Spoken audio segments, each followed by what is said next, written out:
नमस्कार, आप सभी का हमारे चैनल जय गुरुदेव उत्तराखंड पर एक बार फिर से बहुत बहुत स्वागत है। आज का ये अद्भुत विशेषांक हमारे सभी दर्शकों के लिए एक बहुत ही अद्भुत क्रमांक होने वाला है। तो आइए बिना समय व्यर्थ किए हुए लेकर चलते हैं आपको आज के अद्भुत क्रमांक की ओर। आज के विशेषांक में हमने कुछ हमारे अनन्य दर्शकों के प्रश्न शामिल किए हैं, जिसके अनुरूप यह पूरा क्रमांक उसी पर आधारित है। तो प्रश्न का जो क्रम है वह इस प्रकार है कि हम महाराज जी के प्रति बहुत सी आस्थाएं रखते हैं, बहुत सी भावनाएं रखते हैं। महाराज जी को प्राप्त करने के लिए ससक्षम जितना प्रयास हो सकता है उतना प्रयास करते हैं। महाराज जी से जुड़े हुए काफी समय हो गया है, लेकिन जीवन में कोई परिवर्तन सा नहीं दिख रहा है। तो हमें क्या करना चाहिए? इसी क्रम में आगे कई अनन्य दर्शक इस क्रम में प्रश्न पूछते हैं कि हमें कैसे ज्ञात होगा कि महाराज जी तक हमारी बात पहुंच रही है, महाराज जी की कृपा हमारे जीवन में हो रही है, या कैसे हमें यह मालूम होगा कि हम जो पूजा विधि विधान या जो भी प्रार्थना महाराज जी से करते हैं वे महाराज जी के पास पहुंचती है। और इसी क्रम में बहुत से प्रश्न हैं जो इसी अनुरूप में हैं। तो पहली बात तो इस क्रम से मैं आपको यह बताना चाहूंगा कि महाराज जी से जो भी आप अपनी आस्थाएं रखती हैं, आप उनकी भावनाएं रखती हैं, तो जो भी आपके हृदय में महाराज जी के प्रति जितने भी प्रकार के विचार हैं, जो भी आप महाराज जी से कहना चाहते हैं, तो यह तो निश्चित हो जाइए कि यदि आप महाराज जी को याद भी कर रहे हैं, आपने मन में यह भी सोच लिया है या महज इतना ही सोच लिया है कि महाराज जी के सानिध्य में मैं जाना चाहता हूं या जाना चाहती हूं, यदि आपने यह भी सोच लिया महज, तो यह भी महाराज जी की कृपा से ही हो रहा है। जो भी जन महाराज जी को याद कर रहे हैं, महाराज जी के सानिध्य को प्राप्त करना चाहते हैं, महाराज जी से ऐसी इच्छा रखते हैं कि महाराज जी की कृपा उनके जीवन में होनी प्रारंभ हो जाए, तो इतना सोचना भर भी यह आपकी मर्जी से नहीं हो रहा है, यह मर्जी महाराज जी की ही है। देखिए, बहुत से अनन्य दर्शक एक बात कहते हैं कि हमें महाराज जी के विषय में कई माध्यमों से पता चला है, हमने महाराज जी के विषय में केवल सुना था। अब हमारे जीवन में क्या हो रहा है कि हम इंटरनेट के माध्यम से जब भी कोई क्रमांक देखते हैं या किसी भी प्रकार से महाराज जी के विषय में जानना चाहते हैं, तो इसी तरह के वीडियोस उनको प्राप्त हो रहे हैं, इसी प्रकार से महाराज जी के चित्र उन्हें दिख रहे हैं, इसी प्रकार से क्रमांक महाराज जी के उन्हें दिख रहे हैं। तो यह भी एक कृपा ही है, क्योंकि आपको मैंने पिछले कुछ क्रमांक में बताया था कि महाराज जी अपने भक्तों को स्वयं चुनते हैं। यह आपकी मर्जी से नहीं होता, यह महाराज जी की मर्जी से हो रहा है। यदि आपको महाराज जी के छवि चित्र दिख रहे हैं, उनके क्रमांक दिख रहे हैं, उनके भजन सुनाई दे रहे हैं, या उनसे संबंधित कोई भी जानकारी मिल रही है, तो यह आपकी मर्जी से नहीं हो रहा, यह कृपा ही तो है। महाराज जी आपको अपने पास बुला रहे हैं, आपको अपने सानिध्य में लेना चाहते हैं, तो ये आपकी मर्जी से बिल्कुल नहीं है। पहली बात मैं आपके मस्तिष्क में यही डालना चाहता हूं कि यह आप मत सोचिए कि मैं महाराज जी को खोज रहा हूं। आप यह सोचिए कि महाराज जी आपको ढूंढ रहे हैं, महाराज जी आपको स्वयं अपने सानिध्य में लेना चाहते हैं। अब यह सोचिए, आपके प्रश्न का उत्तर इसी प्रश्न में है। अब यह सोचिए कि जब स्वयं ईश्वर आपको ढूंढ रहे हैं, जब स्वयं महाराज जी ही आपको अपने जीवन में लेकर आना चाहते हैं या आपको अपने सानिध्य में लेना चाहते हैं, तो भला ये कृपा नहीं है? आप स्वयं खोजते खोजते महाराज जी के पास नहीं आए हैं, महाराज जी आपको अपने सानिध्य में लेना चाहते हैं। और जिसको महाराज जी अपने सानिध्य में लेना चाहते हैं, तो उसके लिए जीवन में कुछ भी असंभव नहीं है। आप तो स्वयं को भाग्यशाली समझिए, भाग्यवान समझिए कि महाराज जी स्वयं आपको अपने जीवन में लाना चाहते हैं, आप पर अपना अभय हस्त रखना चाहते हैं, आपके मस्तिष्क पर यह अभय हस्त रखकर आपकी सभी मनोकामनाओं को एक नई दिशा देना चाहते हैं। अच्छा, जीवन में अब कई प्रश्न मैं उनका उत्तर दे रहा हूं। कई प्रश्न ऐसे पूछते हैं कि बहुत समय से हम महाराज जी से जुड़े हैं, लेकिन कृपा ही नहीं हो रही, जीवन में कुछ भी अनुभव नहीं कर पा रहे हैं, वैसे का वैसा ही जीवन चल रहा है। अब देखिए, एक बात तो आपने अवश्य सुनी ही होगी धर्मशास्त्रों से, अपने बड़े बुजुर्गों से, कि नर सोचे और नारायण सोचे और।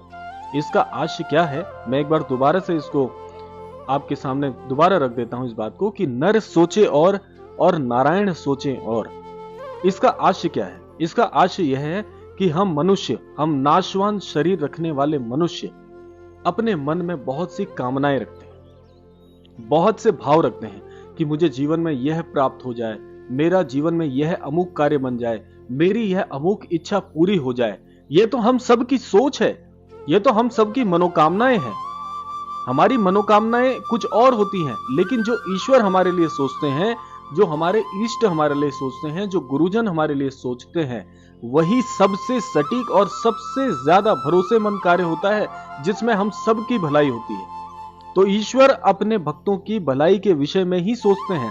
आज जो घटना आपको दिख रही है कि यह घटना तो मेरे हित में थी ही नहीं, मैंने किसी का बुरा किया ही नहीं, तो मेरे साथ ऐसा क्यों हो रहा है?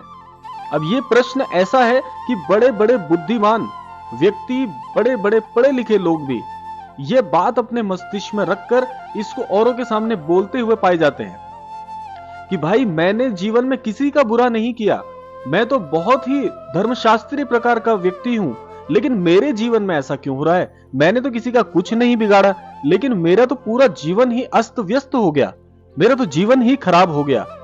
ये आप सोच रहे हैं, ये आपके मस्तिष्क की सोच है, ये आपके विचार हैं, ईश्वर के नहीं।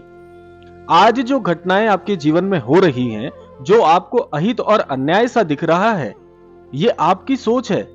लेकिन आज तो जो हो रहा है ये आप आज के नजरिए से देख रहे हैं, लेकिन आने वाले कल में इसमें आपका जो हित छुपा हुआ है कि ये जो घटनाएं आपको आज अन्याय स्वरूप लग रही हैं, ये इसकी अच्छाई आपको नहीं पता, ईश्वर इसकी अच्छाई जानते हैं। जब यह समय थोड़ा व्यतीत होगा, समय तो आप जानते हैं कि चलित है, समय जो है वह एक चक्र के समान घूमता रहता है। आज बुरा है तो कल अच्छा होगा, कल अच्छा है तो उससे भी अच्छा होगा, या आज बहुत अच्छा है तो यह मत समझिए कि समय रुक जाएगा।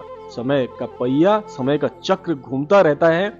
आज अच्छा है तो कल बुरा होगा, कल बुरा होगा फिर अच्छा होगा, फिर बहुत अच्छा होगा। तो समय जो है वह चलयमान है, रुकता नहीं है किसी के लिए। तो इसीलिए आज जो वर्तमान में आप घटनाएं देख रहे हैं, जो आपको अन्यायपूर्ण लग रही है, ये सिर्फ आज के लिए है।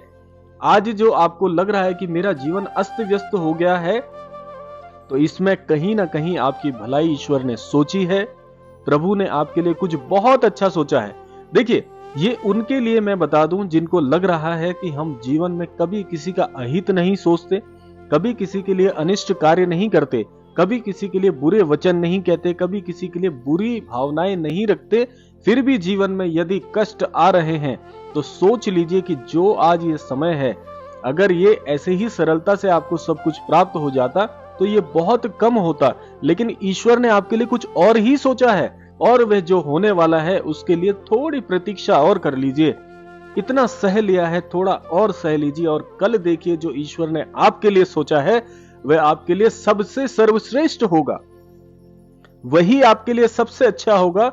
इसीलिए ईश्वर पर भरोसा करिए। ईश्वर पर यदि आपने भरोसा कर लिया, आज संयमित हो गए, ईश्वर ने जिस हाल में आज रखा है, इस हाल में ही रहते हुए प्रसन्नता से अगर आप रह गए, आज मुस्कुरा दिए इस गम के समय में, इस बुरे दौर में, तो कल जो प्रसन्नता आपको मिलेगी वो उसका कोई तोड़ नहीं, उसका कोई जवाब नहीं होगा। तब आपको ईश्वर की याद आएगी कि नहीं, उस वक्त मैंने ईश्वर को कोसा, उस वक्त मैंने ईश्वर पर भरोसा नहीं किया, और आज मेरे प्रभु ने मुझे कितना कुछ दे दिया है, जितना नहीं चाहा था, जितना मैंने सोचा नहीं था, उससे भी कहीं अधिक दिया है। और ये मैं ऐसे ही नहीं बता रहा हूं, जीवन में व्यक्तिगत अनुभव मैंने किया है। अपने अनुभव के आधार पर आपको आज ये बात बता रहा हूं कि मेरे महाराज जी जिसको अपने सानिध्य में ले लेते हैं, वह स्वयं पहले ही भाग्यवान हो गया कि उसको स्वयं महाराज जी ने चुन लिया, और जिसको महाराज जी ने चुन लिया उसका जीवन तो कल्याणमयी हो ही गया। उससे बड़ा भाग्यशाली व्यक्ति जीवन में कोई नहीं है। ये बात आपको आज विश्वास नहीं होगा इस बात पर, लेकिन कल जब ये घटनाएं आपके हित में आपको दिखेंगी, तब आपको मेरी बात जरूर याद आएगी कि नहीं, ईश्वर तो कुछ और ही चाहते थे हमारे लिए, ईश्वर ने तो कुछ और ही अच्छा सोचा था। इसीलिए उस समय जो मैं चाहता था उसको उतने में ही नहीं रहने दिया। आज जो दिया है उसका कोई तोड़ नहीं है। और आज भी आपको दुख मन में लेने की कोई आवश्यकता नहीं। आज दुखित होकर क्या करना है? आप तो इसलिए प्रसन्न होइए, आप इसलिए भाग्यवान समझिए कि मेरे महाराज जी ने, मेरे प्रभु ने, बाबा जी ने आपको स्वयं चुना है। तो आपकी ऐसी कोई ना कोई तो आपके अच्छे कर्म अवश्य रहे होंगे कि स्वयं महाराज जी ने आपको ढूंढकर इस बड़े संसार में, इस समुद्र रूपी संसार में से एक सीप को, जो आप हैं, सीप रूपी आपको महाराज जी ने चुना है। और आप कितने भाग्यशाली होंगे, कैसे आपने सत्कर्म किए होंगे कि स्वयं मेरे महाराज जी, मेरे महाप्रभु आपको चुनकर आपके जीवन में आए हैं। आध्यात्म की नई मार्गदर्शन आपके जीवन में उन्होंने जोड़ दिए हैं। आपके लिए क्या कुछ नहीं सोचा, लेकिन इंसान जो है, ये मनुष्य प्रवृत्ति ही ऐसी है कि थोड़ा सा जीवन में अगर अनिष्ट सा लगने लग गया, आज वातावरण थोड़ा सा खराब किया हो गया, तो हम चिंताएं करना शुरू कर देते हैं, शिकायतें करना शुरू कर देते हैं। वह सब भूल जाते हैं जो ईश्वर ने हमें दिया है। हम तो ईश्वर को कोसने लग जाते हैं। तो सोचिए अपने मन में कि ईश्वर कठोर नहीं है, कठोर तो हम हैं। आज थोड़ा सा जीवन में दुख क्या आ गया, हम ईश्वर को कोसने लग गए, लेकिन हम वो भूल गए कि ईश्वर ने इतनी पवित्र, इतनी सर्वश्रेष्ठ देह, जिसे मनुष्य देह कहा जाता है, वो हमें प्रदान किया है। तो क्या कुछ नहीं दिया? इतना सब कुछ तो दिया है। आज देखिए ना, अपने से छोटे जीवों को देखिए जो ऐसे ही जमीन पर हैं, कोई रेंग रहे हैं, कोई उड़ रहे हैं। इन जीवों में से भी सबसे सर्वश्रेष्ठ आपको बनाया, तो कमी कहां है? कमी तो हम में है कि हम ईश्वर को कोस देते हैं, छोटी छोटी परेशानियों में घिर जाते हैं। तो ईश्वर ने जो हमें इतना सर्वश्रेष्ठ देह प्रदान किया है, हम वो जो हमें मिला है उसे छोड़कर जो आज थोड़ा सा अनिष्ट समय आया उसी पर ईश्वर को कोसने लग गए। तो कठोर ईश्वर नहीं है, कठोर हम हैं। हमें स्वयं को बदलना होगा, और यदि ईश्वर पर भरोसा करते हैं तो उन पर भरोसा जताना होगा। आज की ये जो दुख भरे बादल हैं, ये कल छट जाएंगे। समय तो परिवर्तनशील है, और परिवर्तनशील समय कभी एक समान नहीं रहता।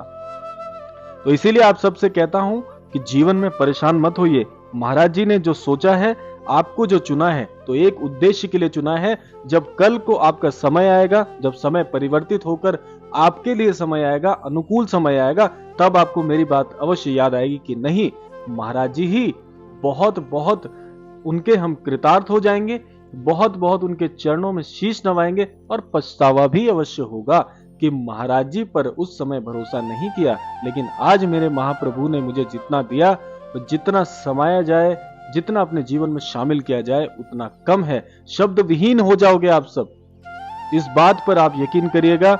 इसी कामना के साथ आज के विशेषांक से विदा लेते हैं। आशा करते हैं कि मेरी बात आपके जीवन में बहुत महत्वपूर्ण, आपके जीवन में कुछ न कुछ ऐसे अनुभव जरूर जोड़ेगी जो आपको सदा यूं ही यादगार रहेंगे। तो इसी क्रम में मिलते हैं अगले क्रमांक में।